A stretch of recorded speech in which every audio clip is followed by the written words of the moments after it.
Hey guys, welcome back to ArtosisCasts. Here today I'm bringing another game between Light and ss1nz. That last game that we had on the channel between these two. This game happened just minutes later. So, Light maybe with a bad taste in his mouth after ss1nz knocked him down. If you haven't seen that game, definitely worth watching. And now we're on Campanella. So if you take a look at the two maps, Dark Origin is considered pretty heavily Protoss favored, and that's the map that they played that first game on. But we're on Campanella now. It's a 4-player map. It's kind of a smaller map. Honestly, this is one of my favorite maps for Terran of the last, 5 years. I think it's really laid out in a way that is pretty strong for Terran. There's good obstructions in the middle. It's all very flat, which is actually an important thing for Terran. If you're trying to, for instance, go up a ramp to kill an expansion, that's incredibly hard for the Terran race.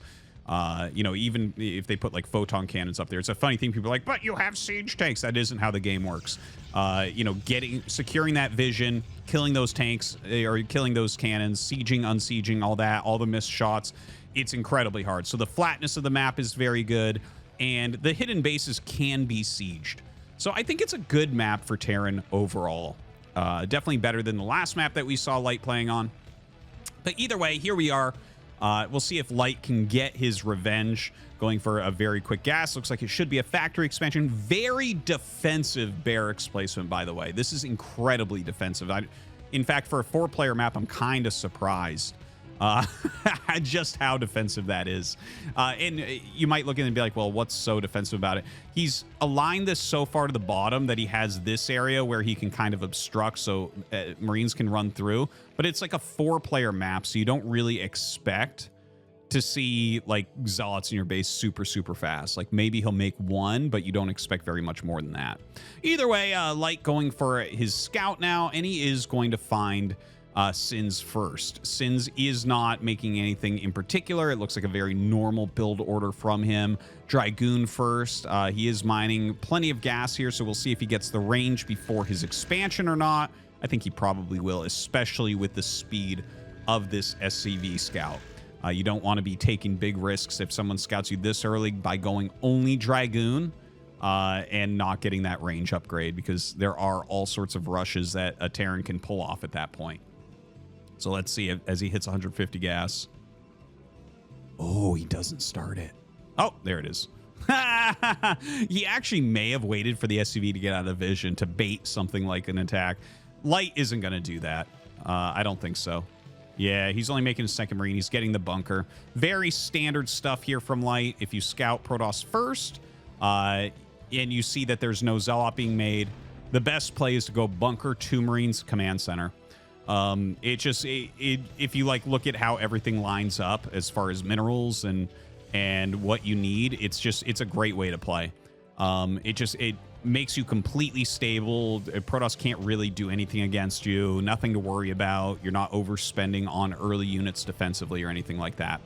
Now the Nexus gets started, as well as the command center. Nexus just slightly ahead.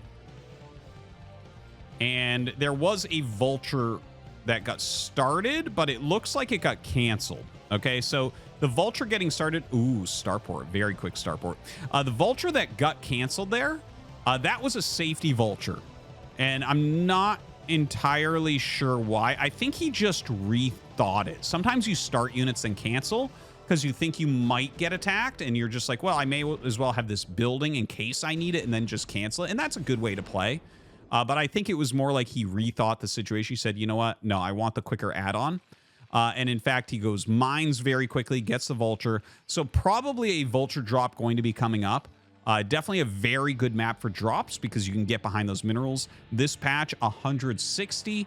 That means it takes 20 minings to get rid of it. And it takes, what, 7 seconds for a mining trip? So, yeah, 20 times 7, 140. So it takes 2 minutes and 20 seconds approximately to mine this out. Yeah, there you go. So approximately, right? So you have from the point he finishes this to 7 minutes or so before he has a path behind here. So anyways, it's a good move, even if that's mined out. you can drop vultures and harass the probes anyways, and the dragoons have to walk all the way around. Very, very annoying stuff. So anyways, dropship is coming up. He's laying mines behind the dragoons. This is such a good move. We were talking about this. Talk about this plenty, in fact. Now, Protoss players are kind of used to this. See, he knows. He knows. Oh, but he triggers too. Get wrecked. But yeah, he had a very good idea about where those would be. Even though he didn't have vision of it, he just kind of intuited this is where the mine should be laid. Sometimes you actually see Protoss players do things like walk in really silly directions. Where they'll just be like, no, we're going to hug this wall and go up. Because, like, why would you lay a mine here? Right? You want to lay them in the path. There's a meta game behind it. There's tricky mind games. Oh, God, a DT drop. DT drop coming up from ss1nz. 2 vultures coming over. Notice that this is not mined out as of yet. And he kills a lot of probes there. That was pretty significant. 5 kills overall. Lays a mine there as well. The dragoon's just going to come up and kind of sit here and try to stop the vultures. The thing is, you can go up with the vultures. It takes a lot of hits to kill the vultures. So you can just do exactly this. Just some nice micro there from Light. Look at how many kills he's getting. This is absurd, the amount of damage he's dealt.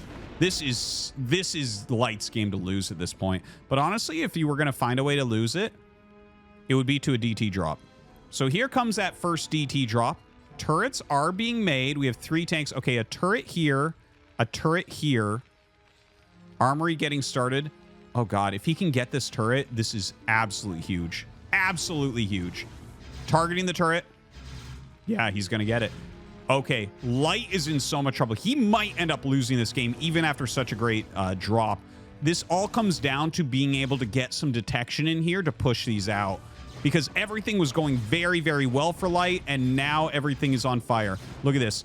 He's trying to glitch with SCVs as much as he possibly can to secure this 1 missile turret. A second turret being made here. He does secure the first one. The second one looks like it is going to have to be canceled. The DTs are doing their job. Look at the difference in workers right now. It really has turned on its head. Despite the amount of kills that Light got earlier, this Dark Templar drop is doing so much. He's going after the armory now. That's highly annoying.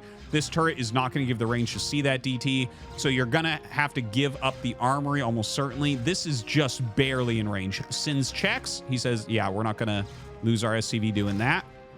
In the meantime, another drop over here. Looks like 1 Dragoon was on this side, and he kills it easily with the double siege tank drop. So, you know, oh, that's kind of funny. He's going to get right on top of the siege tank. We'll see. There's a lot of micro going on right now, so... Okay, he does end up saving that. And, okay, so Light has stabilized. He has stabilized. Not in, well, his production is not in a great position, but he has done so much damage over here. He's got mines in the path. ss1nz right now having to wait for the Observer. As the Observer comes, I think he'll keep the tanks here a little bit longer, get a couple volleys off. So he gets 1 additional volley off. You want to save this, though. You do, oh, man. And a little bit of miss micro there from Light, so he will end up losing 1 tank. If you go back to save it in that situation, you're going to lose the dropship. So a good pullback, laying some mines, going elsewhere. Look at this. Picks up the vultures at the same time. Oh, man. More probes in here for Light to kill. Going to end up killing all 3 of them.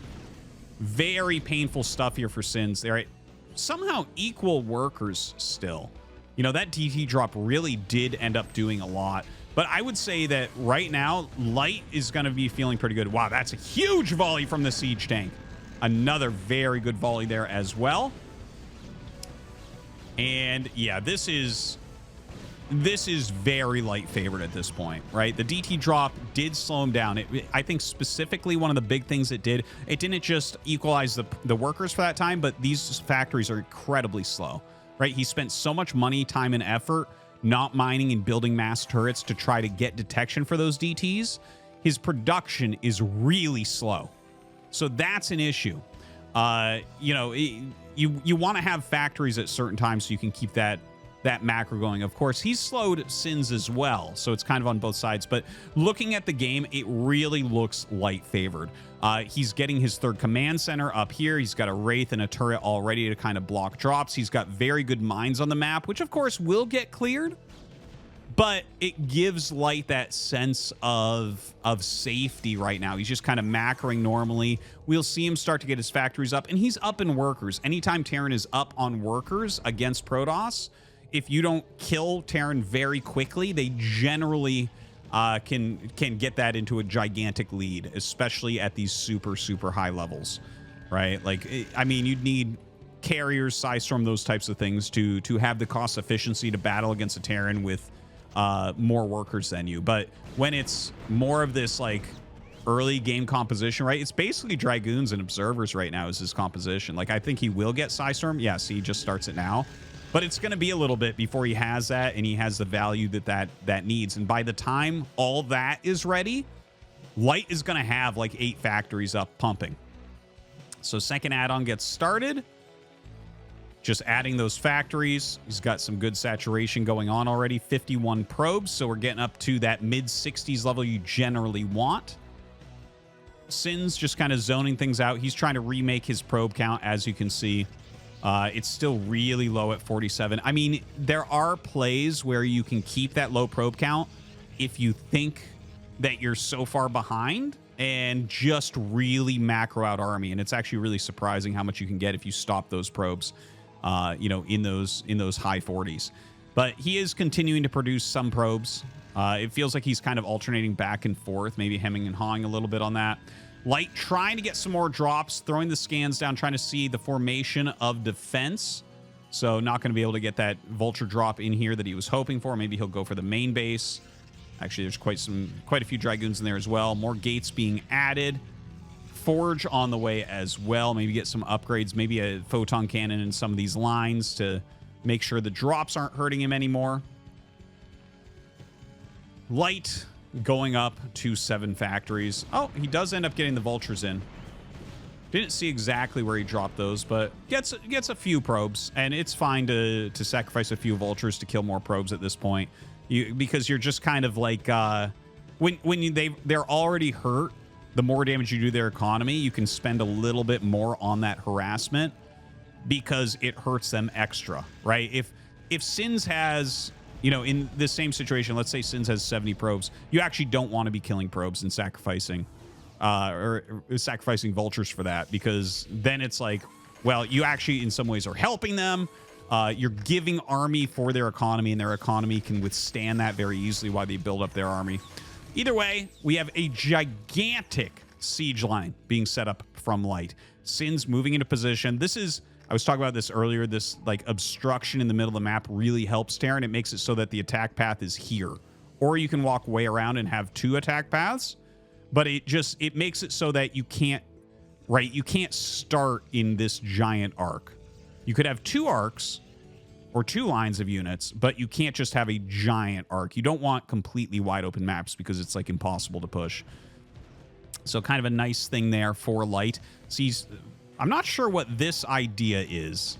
He's going to start removing some of these mines. This is actually really good. I'm surprised no tanks were in position to kind of protect those mines a little bit, make it more costly to clear. But Sin's running up.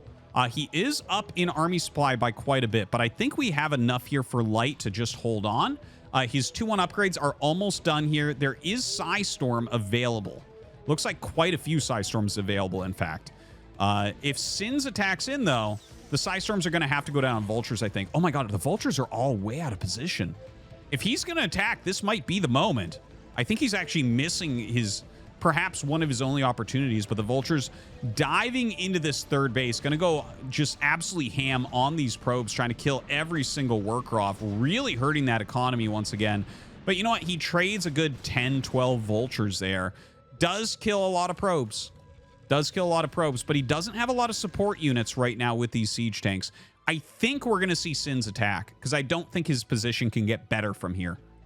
I think from here, Light is really going to start running away with these, taking a 4th base and everything. He's got a good setup.